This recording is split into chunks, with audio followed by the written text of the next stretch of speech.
conviction that this action is illegal and procedural and a blatant violation of the ODM constitution as well as the principles of natural justice.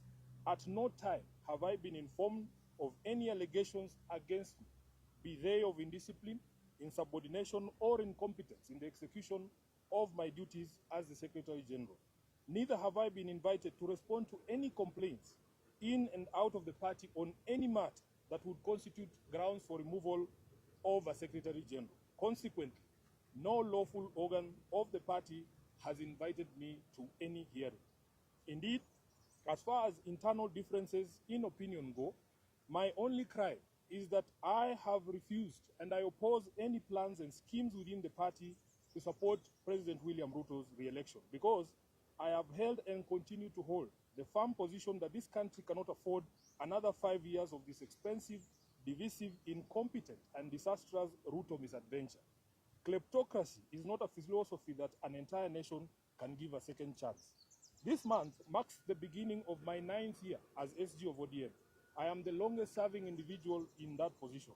To serve that long at the feet of the enigmatic Raila Odinga needed one to summon all reservoirs of wisdom from all possible sources, but most importantly, to remain a true and loyal student of the great icon. Even in the current circumstances, I would never betray the ideals and principles of my late party leader. I have served this party with loyalty, diligence, and unwavering commitment because I had a leader in Raila who nurtured young people and young leaders and knew how to bring competing interests and egos into one functional movement. Together, we have defended the Constitution, strengthened internal party structures, and safeguarded the voice of millions of Kenyans who believe in social justice and accountable leadership. My record speaks for itself, and it always will. It is in public domain that my opposition to the party's dalliance with Ruto started long before the Right Honorable Raila passed on. He understood my reasons and accommodated them.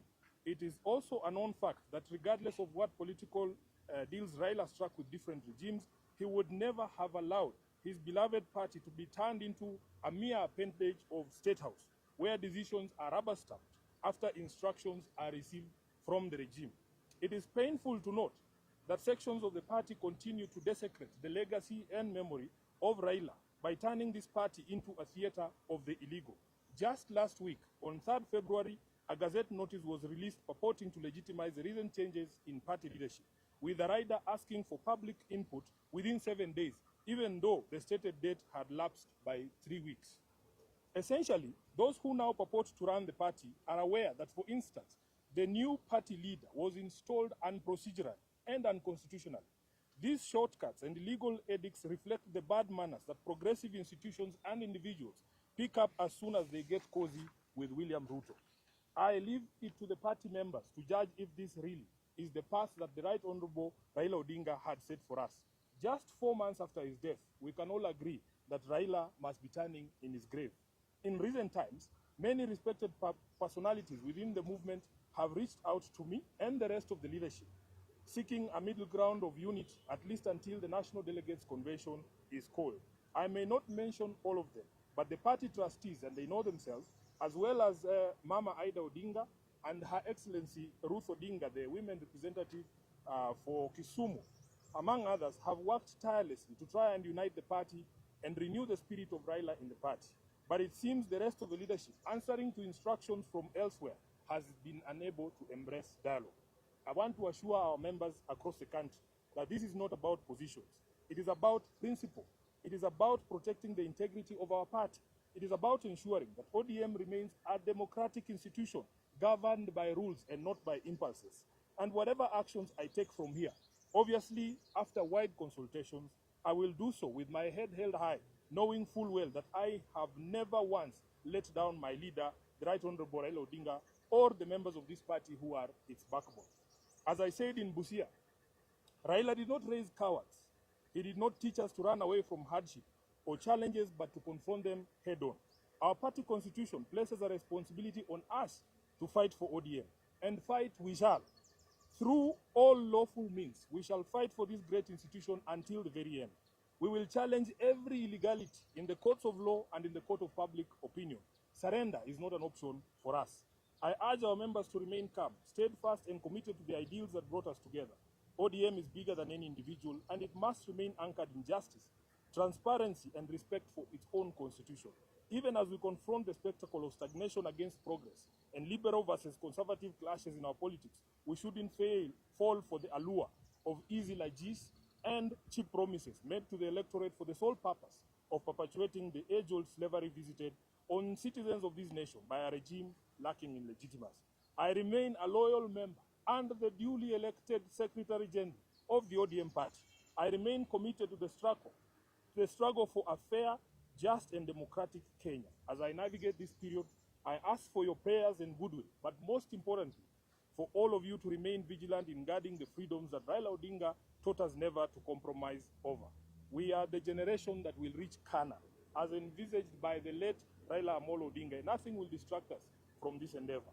I am grateful to all of you for all the messages of support, and I want to assure you that we will be back to the grassroots, bigger and more energized, beginning this Sunday in Kitengela.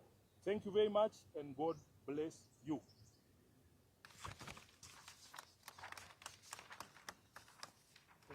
So we will allow the Deputy Party Leader to say a few things. The Honorable Governor James Orengo will say a few things, and the Honorable Winnie Odinga will say a few things. Then we will take questions. Thank you. I think a few days back, I raised an alarm that ODM party is now being remote controlled from State House. And I also raised an alarm that there is an attempt to do a hostile takeover of ODM party. Now, this was not baseless. I want to inform you that last Friday, I received a call from chairperson of ODM, Madam Gladys Wanga. And Gladys Wanga gave the call to party leader, Oburu Odinga. And Honorable Oburu requested a meeting with me, which we set for Monday. And on that Monday, I requested that that meeting I attend with the Secretary General, because it is important that the top leadership of the party discuss. And Honorable Buru came to that meeting with Junet Mohammed. The meeting was held at Honorable Bosire's house. And also we had our trustee, Amos Wako. And in that meeting, we raised a number of issues. One, which we agreed that the meeting of NEC that had been scheduled for Mombasa be delayed, be postponed until we get consensus in the party.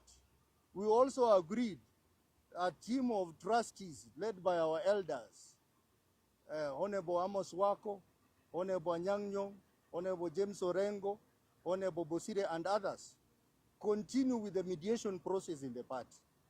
I am surprised that Honorable Buru told us that he needed to consult further. That consultation, he did not consult it with other key stakeholders in the party, but they proceeded that night to State House to consult William Ruto. And that's why two of us did not attend the NEC meeting in Mombasa, because we were waiting for feedback from Honorable Buru as to whether the next meeting in Mombasa is happening or not. I am surprised that they went ahead and made very, very critical decision of removing Honorable Sifuna as the SG. I want to call upon the membership of this party to stand firm and resist the efforts by President William Ruto to hostilely take over this party. We will not allow him. We will not allow him to have his way. And I know that many, many other leaders are going to join this cause. So we want to ask our members, especially in our stronghold, to remain calm, that Sifuna is going nowhere. And I had said that if Sifuna goes, I will also go. I want to say that these members have agreed that we will fight the war and we still recognize Sifuna as our legitimate Secretary General, as you will discover shortly. We want to say that there is a pair in this party which is an axis of evil.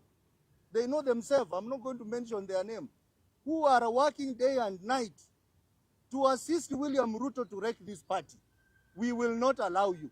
And that's why we are saying, from this weekend, we are going to the people. We are going to our supporters, starting with Kitengela on Sunday, and on 21st, we are going to Vihiga, Kakamega, and Bungoma. So our people stay firm. We are not about to give up. We will